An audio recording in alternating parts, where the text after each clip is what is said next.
Welcome to this explainer on Kubernetes security. Look, if you're managing cloud-native apps, you already know the sheer power and scale of K8s. But today, we're not talking about orchestration. We're talking about defense. We're going to use this explainer as a literal blueprint to help you build an impenetrable digital fortress around your clusters. Which brings us to a pretty critical question right out of the gate. Are your K8s clusters actually safe? Honestly, the terrifying reality here is that containerized environments are massive targets. Think about it. A single breach doesn't just expose a random file.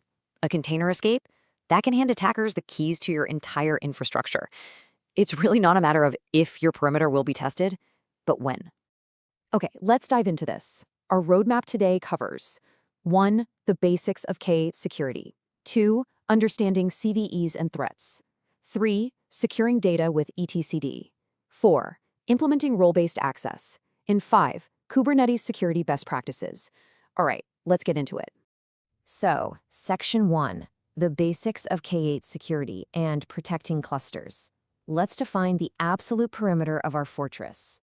We all know Kubernetes is an absolute powerhouse for automation, but Kubernetes security?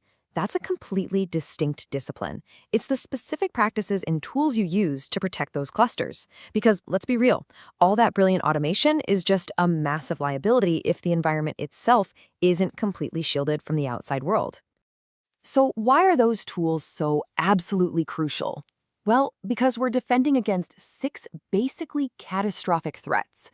We're talking unauthorized access, unauthorized use, disclosure, disruption, modification, and destruction. If a bad actor disrupts your nodes, your app goes down.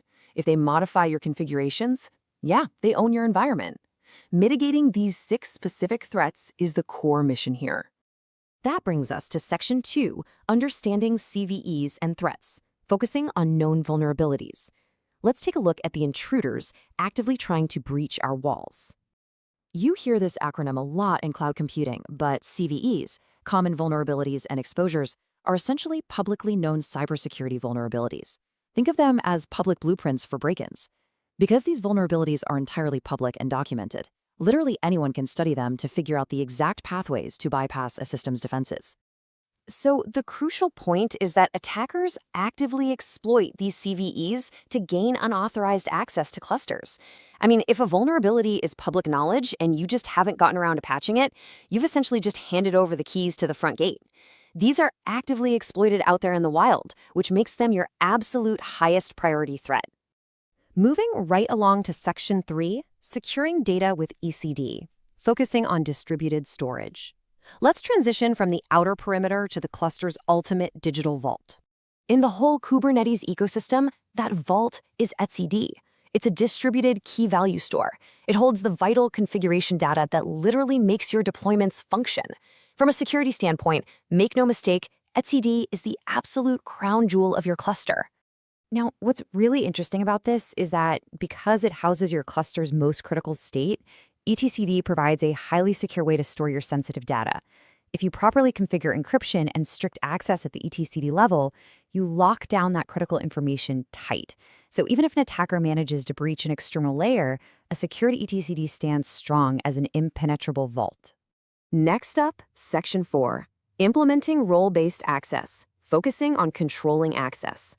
Our vault is locked down, so now we need some strict bouncers checking IDs at the doors. And this brilliantly illustrates the massive contrast here. On one side, unauthorized access is just pure chaos. It allows anyone or any compromised service to perform actions within your cluster. Not good. On the other side, role-based access control, or RBAC, completely fixes this. It strictly controls exactly who accesses your clusters and, crucially, what specific actions they are allowed to perform once they're inside. You're replacing chaos with pinpoint granular control. Let's pull all of this together in Section 5, Kubernetes Security Best Practices, where we look at how to fortify your perimeter. Securing your deployments requires a few totally non-negotiable core practices. First, you've got to use secure protocols for all communication, internal and external. Second, always encrypt your sensitive data, both at rest and in transit. And third, and I really cannot stress this enough, guys, regularly update your clusters with the latest security patches. Remember those public CVEs we talked about? Rapid, consistent patching is absolutely the only way you close those known security gaps.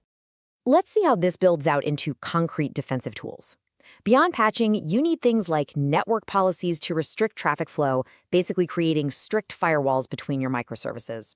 You should also enforce pod security policies to restrict pod creation and stop privilege escalation in its tracks. And please, utilize dedicated secret management tools to securely store sensitive data rather than hard-coding any credentials. These practices give you total automated command over your infrastructure. Which leaves us with one final, absolutely vital question. Who truly holds the keys to your clusters right now? By understanding those public threats, locking down etcd, enforcing strict RBAC, and applying these best practices, you take the keys back from potential attackers. I really hope this explainer leaves you eager to go rigorously audit your own infrastructure today. Secure your clusters, protect your data, and keep building securely. Thanks for hanging out, and I'll catch you next time.